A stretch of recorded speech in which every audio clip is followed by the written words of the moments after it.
You can download the exercise files for this particular course. And here's a few tips when you're using the exercise files. All of the associated exercise files can be downloaded from the LinkedIn Learning library on the course page itself.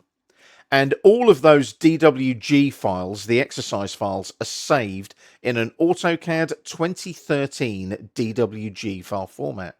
Now, there's a reason for this. You may be using a slightly older version of AutoCAD to take this particular course, and you want to make sure that your version of AutoCAD will open up the exercise files, hence the 2013 DWG file format.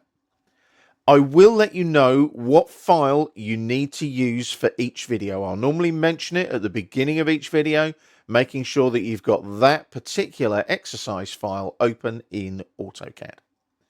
Make sure you store the exercise files in a known location. Download them, store them somewhere where you'll be able to find them easily and quickly as you follow the videos in the course. And have the exercise file open before starting the video in earnest. There's normally a little prompt on each video letting you know what file you should be using.